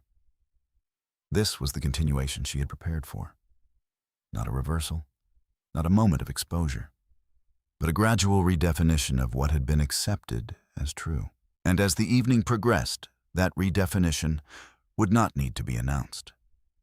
It would emerge, piece by piece, through every interaction that no longer fit the story Carter had told, until the story itself no longer held. The room did not fracture all at once. It adjusted. That was the difference Shannon Cole had anticipated. When a structure begins to shift, it does not collapse immediately. It holds out of habit, out of expectation, out of the collective agreement that what has been presented must still be true. But within that holding, small recalibrations begin. Attention moves differently. Conversations carry a second layer. The observations linger longer than they should. Carter Hayes felt it before he could define it. Not as doubt, as resistance. Subtle, unspoken, but present. He returned to the center of the room, adjusting his position without appearing to do so. His posture remained composed, his tone consistent. He continued with the sequence he had prepared, introducing partners, referencing future initiatives, reinforcing connections that had taken months to build. But the room no longer followed with the same ease. It responded, but selectively, and that selectivity was new. At the edge of the space near a table that had remained peripheral until now, another movement began. Elena Vargas had been present since the beginning of the evening, though few had noted her arrival. She was not positioned for visibility. She did not require it. Her influence operated through systems, not appearances. She had observed the initial exchange, the phrasing Carter used, the response Shannon offered, the intervention by Richard Langford. Each element placed within a sequence she recognized immediately. Now she moved. Not toward Carter, toward Shannon. Her approach was measured, her path intersecting with several conversations that paused briefly as she passed. Not out of deference, but awareness. Those who knew her position within the banking structure understood the significance of her movement, even if they did not yet understand its purpose. Shannon saw her before she arrived. Not because Elena announced herself, because the pattern had already been established. Miss Cole, Elena said, her voice low, but clear, extending her hand. The address carried the same weight as Langford's had. Independent, unaligned with Carter's narrative. Shannon accepted the handshake. Miss Vargas. There was no hesitation, no introduction required. Elena studied her for a brief moment, not assessing, not evaluating, confirming. I've reviewed the alignment reports, Elena said, particularly the restructuring across the Pacific portfolio. The reference was precise, not general, not ambiguous. It reached into the work Shannon had completed quietly, without visibility, within systems that did not require public acknowledgement. Shannon inclined her head slightly. They were consistent, she replied. The same language, placed again. Each time reinforcing a structure that did not rely on explanation. Elena nodded. They were, she said, which is why they were approved without revision. The statement extended beyond acknowledgement. It introduced authority. Around them, conversations slowed again. Not fully, but enough. Those within hearing distance began to recognize that the exchange was not casual, that the language being used did not align with the role Carter had assigned to Shannon moments earlier. Carter saw Elena. His attention shifted immediately. This was not part of his sequence. He moved toward them, not abruptly, maintaining composure, but with purpose. "Elena," he said, as he approached, his tone controlled.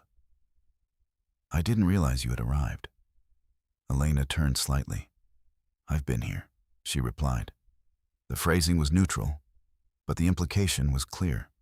Presence does not require acknowledgement to exist.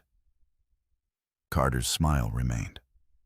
"It's good to have you," he said. Elena did not respond to the sentiment. She returned her attention to Shannon. "We should discuss the next phase," she said. "The timing aligns." Shannon met her gaze. "Yes, one word. No elaboration, no need." The conversation had already extended beyond what was visible. Carter stood within it, but not at its center. For the first time that evening, the structure he had built did not accommodate his position fully. He adjusted. "This is an important night," he said, redirecting slightly. "We're bringing together key partners to move things forward." Elena regarded him briefly, then nodded. "Forward movement requires accurate positioning," she said. The statement was general, but it landed with precision. It did not challenge him directly. It reframed the context. Carter held her gaze for a moment longer than necessary, then shifted his attention back to the room, maintaining control, at least outwardly. Elena concluded the exchange with Shannon without further elaboration. "We'll connect," she said. "A continuation, not a conclusion." Then she moved away. Her departure carried the same weight as her arrival. Not dramatic, but significant. As she re-entered the broader flow of the room, the shift she had initiated remained. Not as disruption, as recalibration. Shannon remained in place. Her posture unchanged, her attention steady. She did not follow Elena with her gaze. She did not acknowledge the effect of the exchange. She allowed it to exist within the structure without reinforcement. That was where the change deepened. Not in what was said, but in what no longer needed to be said. Across the room, Carter resumed his movement, engaging with guests, reasserting connections, reinforcing the narrative he had established. But now, each interaction carried an additional layer. A subtle hesitation, a moment of reassessment. Those who had witnessed the exchanges with Langford and Eliana did not abandon his narrative. They adjusted it, placed it alongside new information, evaluated it, not openly, internally. That was enough. Olivia approached Carter again. Her expression composed, her tone measured. "Something's shifted," she said quietly. Carter did not look at her immediately. He continued watching the room. "Yes," he said. A simple acknowledgement, not agreement. Recognition. Olivia followed his gaze. Toward Shannon. "She's not what you said she was," Olivia continued. Carter's expression remained controlled. "No," he replied. The admission was small, contained, but it marked a change. Across the room, Shannon adjusted her position slightly, not moving closer to the center, but aligning her perspective, observing the way the room now responded without direct instruction. This was the phase she had prepared for, not exposure, not confrontation, but recognition. The gradual emergence of a structure that had always been there, now visible because the conditions had shifted. No single moment defined it. No single statement revealed it. It accumulated, through acknowledgement, through alignment, through the absence of contradiction. And as the evening continued, that accumulation would reach a point where it no longer required observation. It would become the framework through which everything else was understood. Carter continued to stand within the room he had created, still present, still composed, but no longer defining it entirely. Because definition requires agreement, and agreement, once questioned, does not return unchanged. Shannon remained still, not passive, not reactive, aligned, with a structure that had already moved beyond what Carter could control. And as more voices entered that structure, not loudly, not dramatically, but with precision, the space between what had been said and what was now understood continued to close, until there would be no distinction left, only clarity. By the time the room reached its second hour, the energy had shifted from performance to evaluation. Not openly, but unmistakably. What had begun as a curated sequence under Carter Hayes's control had become something else entirely. The guests were no longer only participants. They were observers. Not of the event, but of each other. Of how alignment formed, dissolved, and reformed in response to information that had not been announced, but had been recognized. Shannon Cole remained where she had positioned herself, not withdrawn, not central. A point within the structure that did not require emphasis to influence it. The transition into the next phase did not begin with her. It began with documentation. At a table near the back of the room, Marcus Reed had arrived without announcement. He had not entered through the main flow of guests. His presence did not disrupt the event, because it was not intended to be noticed immediately. He carried nothing visible. No folders, no files, only a tablet. The kind that could hold more than paper ever could without suggesting it. He did not approach Shannon first. He approached the structure, stopping briefly at the edge of a conversation where Richard Langford and Elena Vargas had reconnected. The three exchanged brief acknowledgments. No introductions were required, no explanations offered. Langford's attention shifted toward Carter, then back to Marcus. "It's time," he asked. Marcus did not answer directly. He adjusted the tablet slightly, bringing up a document that did not need to be read aloud to be understood by those already familiar with its contents. Elena's gaze moved across the screen once. That was enough. She nodded. "Proceed," she said. The word carried no volume, but it moved. From one point in the room to another, not through sound, but through alignment. Marcus stepped forward, not toward Shannon, toward Carter. The distance was not significant, but the direction was. Carter saw him before he arrived. Recognition came quickly, not personal, professional. This was not a guest, not within the structure he had designed. He adjusted his posture, maintained his expression. "Can I help you?" Carter asked. As Marcus reached him, his tone-controlled measured position for a public setting. Marcus inclined his head slightly. "I believe this will help clarify a few points," he said. He did not raise his voice. He did not announce his purpose. He simply turned the tablet slightly, positioning it so Carter could see. The screen displayed a sequence, not a single document, a chain. Email headers aligned with timestamps, transaction records layered beneath, entities connected through ownership structures that had been presented separately until now. Carter's gaze moved across the screen. Once, then again. His expression did not change immediately, but the pause did. "What is this?" he asked. The question was not confusion. It was control, an attempt to reframe the moment before it fully formed. Marcus did not respond with explanation. "Context," he said. "One word. Enough." Around them, the room began to quiet. Not entirely, but enough. Those closest had already begun to shift their attention. Conversations slowed, then paused. Eyes moved not toward the screen, but toward the interaction itself. Carter straightened. "This isn't the place," he said, his voice steady, his tone firm enough to suggest boundary. Marcus did not move. On the contrary, he replied still without raising his voice. "The alignment of parties present makes it the most appropriate place." The phrasing was precise.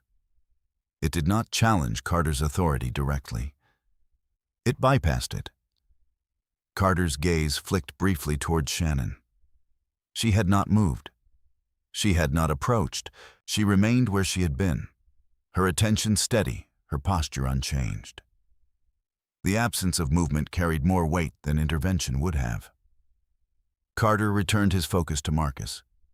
"You're making assumptions," he said. Marcus shook his head slightly. "No," he replied.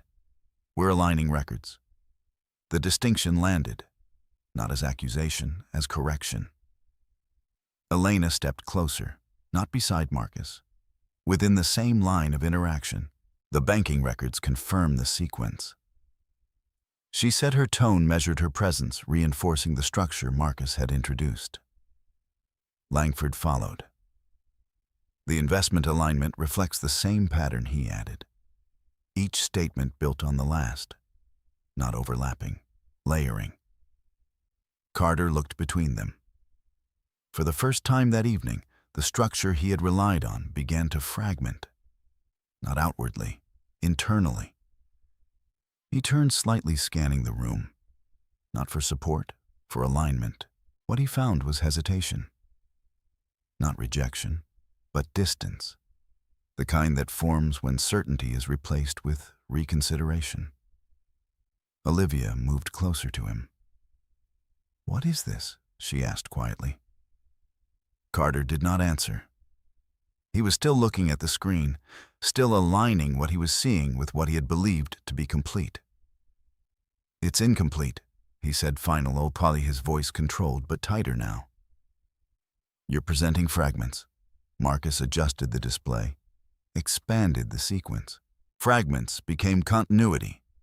Dates aligned, transactions connected, emails referenced within the same timeline. "Nothing here exists in isolation," Marcus said. "That's the point." The room had quieted further. Not silent, but focused. Those who understood what they were seeing did not need explanation. Those who did not understand recognized that something had shifted beyond the structure they had accepted. Carter's posture remained upright, his expression composed. But the space around him had changed. The center he had occupied was no longer fixed. It was shared, contested, not through argument, through information. He turned toward Shannon, this time fully. "What is this?" he asked again. The question was different now. Not control, recognition. Shannon met his gaze. She did not step forward. She did not raise her voice. "It's consistent," she said. The same words, placed now within a context that no longer allowed them to be dismissed. Carter held her gaze. For a moment, the room disappeared. The structure he had built, the narrative he had maintained, the certainty he had carried, all of it intersected with something he had not accounted for. Not because it had been hidden, because it had been ignored. He looked back at the screen, then at Marcus, then at Elena and Langford. Each of them aligned. Not against him, beyond him. The difference was critical.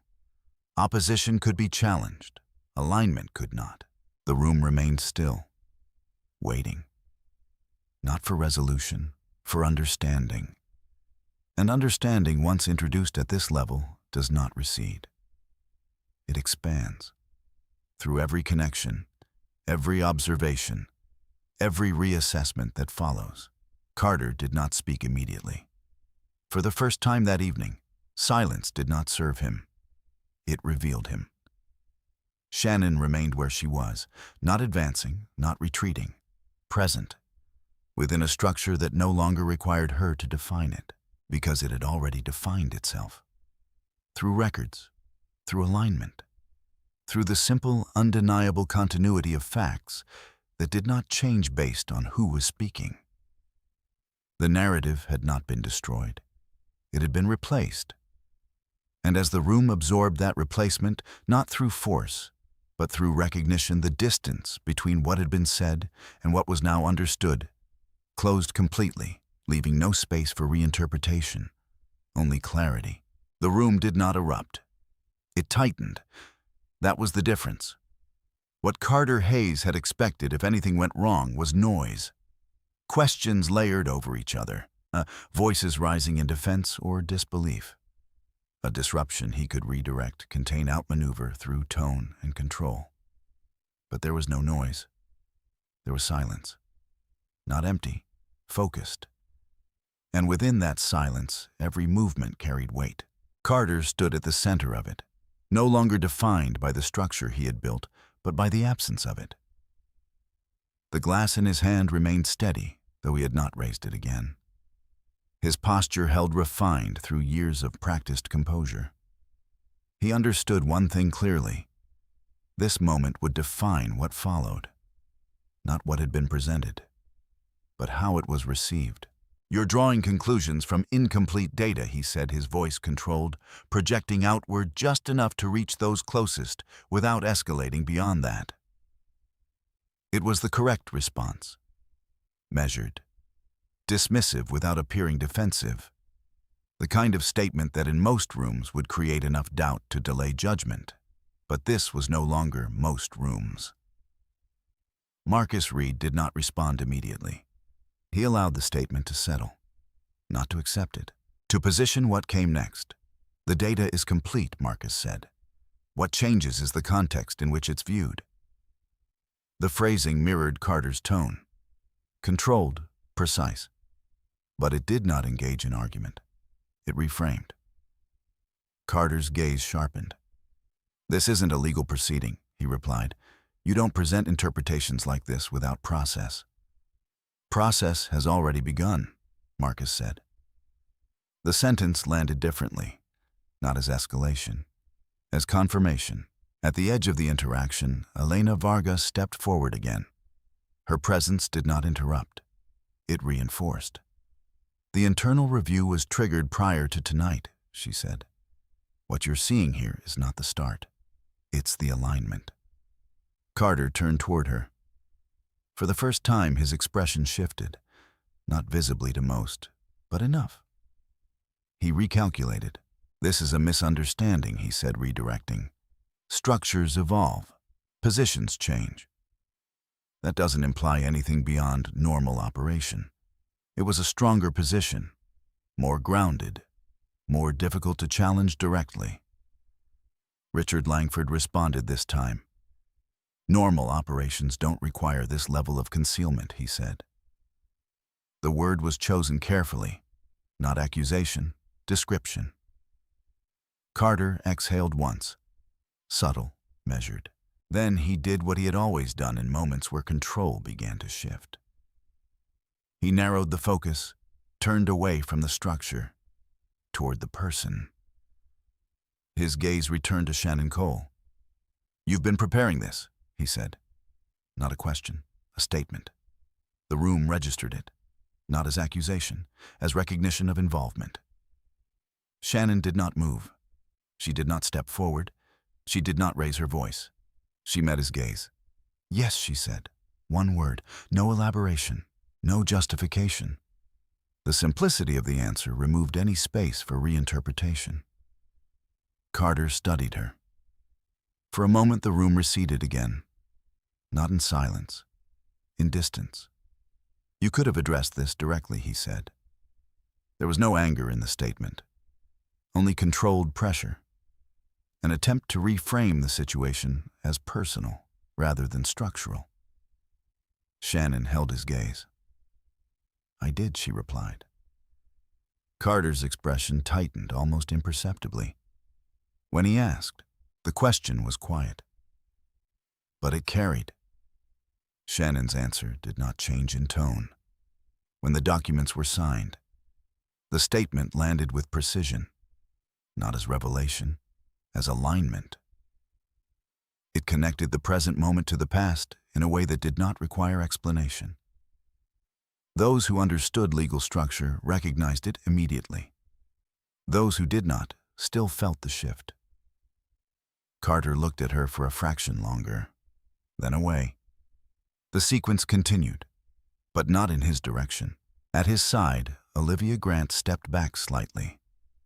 The movement was small, but it created space, not between them physically, within the structure they had occupied together. She had been composed throughout the evening, measured, aligned. Now her attention moved differently, not toward Carter, toward the information. "What does this mean?" she asked. Not to him, to the room. It was the first open question, not framed, not controlled. Marcus responded, "It means the narrative doesn't match the record," he said.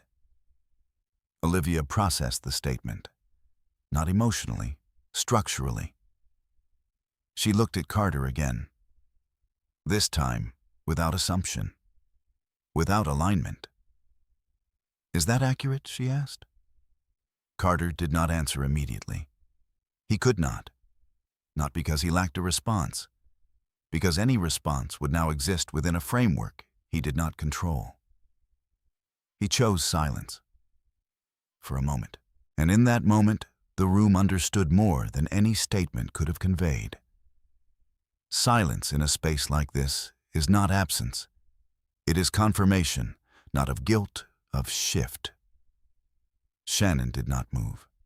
She did not press. She did not reinforce the moment. She allowed it. That was where her control remained. Not in speaking, in not needing to. Elena stepped back. Langford followed. Marcus lowered the tablet slightly, not ending the sequence, allowing it to settle. The room began to move again. Not back to what it had been. Forward, but differently. Conversations resumed, quieter, more deliberate, aligned with a new understanding that had not been announced but had been established. Carter remained where he was, still composed, still present, but no longer central. The structure had shifted, and with it, the position he had held within it. Olivia did not return to his side immediately. She remained where she had stepped, observing, reassessing. The space between them remained, not broken, undefined. Shannon turned slightly, not away from the room, within it, repositioning, not as an exit, as continuation. There was nothing left to prove, nothing left to expose. The structure had revealed itself, through alignment, through consistency, through the simple fact that what had been presented no longer matched what was now understood. Carter watched her, not as he had before, not with certainty, with recognition, not of her position, of his miscalculation. The room continued. But the narrative had changed, not through confrontation, through clarity. And clarity, once established, does not require reinforcement. It remains. The room did not return to what it had been. It reorganized. Not visibly at first. The lighting remained the same. The music continued at a low, unobtrusive level. And the servers moved with the same practiced precision. But the center had shifted, and once a center moves, everything around it must recalibrate. Carter Hayes felt that recalibration without needing to name it. For years, he had understood rooms like this instinctively. He knew where to stand, how long to speak, when to pause. He knew how attention traveled and how to guide it back to himself without appearing to demand it. Now attention moved differently. It did not avoid him, but it did not return to him automatically. That was new. He remained in place for a moment longer than necessary, allowing the silence that had formed around him to dissolve on its own terms. When it did, he stepped forward, not toward anyone in particular, but into the flow of the room, rejoining it as if nothing had changed. It was the only move available to him. To continue. To behave as though continuity had not been interrupted. Some guests responded as they always had. They greeted him, exchanged brief remarks, maintained the surface of normalcy. But beneath that surface, something had altered. Their engagement was shorter, their attention divided. Conversations ended sooner than they began. Not rejection, distance. Across the room, Shannon Cole had already moved. Not toward the exit, toward a different position, a place where she could observe without becoming the focal point again. Her posture remained unchanged. Her expression steady, her presence consistent with everything that had preceded this moment. She did not look back at Carter, not out of avoidance, because there was nothing left to confirm. The structure had revealed itself. What remained was consequence. Olivia Grant stood where she had last been, her attention no longer anchored to Carter alone. She had not moved toward Shannon. She had not intervened during the exchange. Her composure had held, but her alignment had shifted. Not dramatically, but enough. She turned slightly, watching as a small group near one of the tables began a quiet conversation. Not animated, not reactive. Deliberate, focused. She recognized the pattern. This was how reassessment happened in rooms like this, not through confrontation, through withdrawal, through the quiet redirection of attention toward what now required consideration. She approached Carter again. Not closely, enough to speak without drawing attention. "They're stepping back," she said. Carter did not look at her immediately. He continued watching the room. "I see that," he replied. His tone remained controlled, but it no longer carried certainty. Olivia studied him for a moment. "What happens next?" she asked. It was not a question he had prepared for, not in this context. He had planned for success, for reinforcement, for expansion, not for recalibration. He did not answer immediately, because there was no immediate answer that would restore what had shifted. At the far side of the room, Marcus Reed had stepped away from the center of the interaction. His role in the moment had concluded. What remained would move through formal channels, not public ones. He stood beside Elena Vargas and Richard Langford, their conversation low, precise, aligned with the next phase. "It will move quickly now," Elena said. Marcus nodded. "The documentation is already in place." Langford glanced briefly toward Carter. "He didn't expect this," he said. "No," Marcus replied. "He expected the narrative to hold." Elena's gaze followed Langford's. "It did," she said, "until it was aligned." The distinction remained clear. Narrative depends on repetition. Alignment depends on consistency. And once consistency is visible, narrative no longer determines outcome. Shannon approached them, not urgently, not hesitantly. They acknowledged her presence without formality. No introductions, no recognition required. "It's complete," Marcus said. Shannon inclined her head slightly. "Yes." No elaboration, no reflection, only confirmation. Langford studied her for a moment. "You could have taken this further," he said. The statement was not a suggestion, an observation. Shannon met his gaze. That wasn't necessary. Elena nodded. "Clarity is sufficient," she said. Shannon did not respond. She did not need to. The conversation ended as it had begun, without emphasis, without conclusion. It did not require one. Across the room, Carter remained within the structure that had begun to move beyond him. He continued to engage, to speak, to maintain the form of control. But the substance had shifted, and he understood it now, not fully, but enough. The partners he had relied on were no longer aligned exclusively with him. Their attention had broadened. Their evaluations had adjusted. The certainty that had defined his position had been replaced with something more conditional. Not loss, reassessment. Olivia stepped back from him again, this time without returning. Her movement was not dramatic, but it created space, not only between them, within the structure they had represented together. Carter noticed. He did not call her back. He did not attempt to close the distance, because he understood what that distance meant. Not in emotion, in alignment. Shannon turned toward the exit, not abruptly, not as a statement, as a continuation. Her departure did not draw immediate attention. It did not interrupt the room. But those who had observed the sequence recognized it, not as retreat, as completion. She moved through the space with the same measured pace she had entered, unchanged, unhurried, unaffected by the shift that had occurred around her. At the door, she paused briefly, not to look back, to align with the next movement. Then she stepped out. The air outside carried the same weight it had when she arrived, consistent, unaltered by what had taken place inside. The vehicle was already waiting. No delay, no adjustment. She entered. The door closed, and the sequence continued. Inside the room remained. But it was no longer the same room, not in structure, not in alignment. Carter stood within it, still present, still composed, but no longer defining it, because definition requires agreement. An agreement once shifted does not return to its original form. He remained where he was, watching, understanding gradually what had already been set in motion long before this evening began.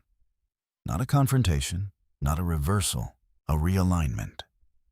And in that realignment, the position he had occupied so completely had become something else, not removed, redefined.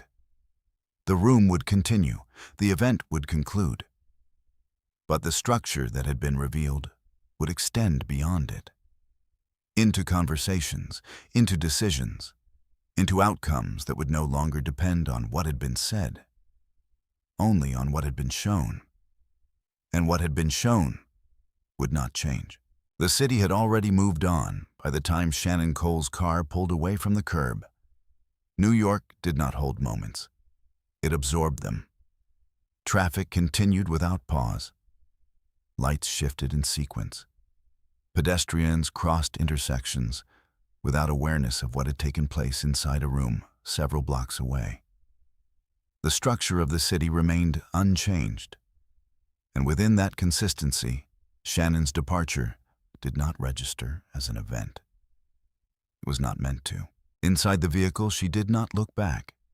There was nothing to confirm, nothing to measure against what had already been established. The evening had not been a turning point. It had been a continuation, a point within a sequence that had been in motion long before the invitation had been sent, long before the narrative had been constructed, long before the moment where a single phrase carefully placed had been expected to define her. My poor ex-wife. The words no longer held, not because they had been challenged, because they had been replaced, not by louder words, by alignment. Across the city, the event continued without her. Carter Hayes remained inside the structure he had built, though he understood now that it no longer belonged entirely to him. The room had not emptied. Guests remained. Conversations resumed. But the nature of those conversations had changed. They no longer revolved around affirmation. They moved toward assessment, carefully, quietly, in groups that formed and reformed without drawing attention. At one table, Richard Langford spoke with two individuals who had previously deferred to Carter's positioning. The tone of the exchange was measured, their focus not on the event itself, but on the implications that had emerged from it. At another, Elena Vargas reviewed a series of notes on her phone, her attention already shifting toward the next phase of action. The alignment she had confirmed would not remain theoretical. It would move through systems that did not require public acknowledgement to produce outcome. Near the center, Olivia Grant stood alone for the first time that evening. Not isolated, unaligned. Her posture remained composed, her expression controlled, but the structure that had defined her role beside Carter had altered. The distance she had created had not been closed. Not by him, not by her. It remained. Carter approached her, not immediately. He had allowed the room to settle first, to regain a version of its rhythm, before stepping back into it with intention. "We should talk," he said. His tone was steady, not defensive, not urgent. Olivia turned toward him. For a moment, neither spoke. The silence between them was not uncomfortable. It was evaluative. "What was that?" she asked finally. Not accusing, not emotional, structural. Carter considered his answer. "This is being framed," he said, "out of context." Olivia held his gaze. "For whom?" she asked. The question did not allow for a simple response. Carter did not answer immediately. He could not rely on the narrative he had used before. It no longer held in the same way. He exhaled once, controlled, then spoke. "I need to review everything he said." It was not a denial. It was not an admission. It was a shift. Olivia nodded. Not in agreement, in acknowledgement. "That would be a start," she said. The phrasing was neutral, but it did not return her to his side. Carter recognized it. The structure between them had changed, not broken, undefined. Across the room, Marcus Reed had already left. His role had been precise, contained. What followed would move beyond this space, through channels that did not require visibility to be effective. The event continued, but its purpose had shifted. No longer a confirmation, a transition. Carter remained present until the end. He did not leave early. He did not withdraw. He maintained the form of the evening he had created.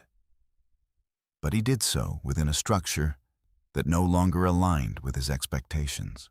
And he understood that what had occurred would not remain contained within the room. It would extend into conversations already beginning, into decisions that would be made without him, into outcomes that would not depend on his narrative to hold.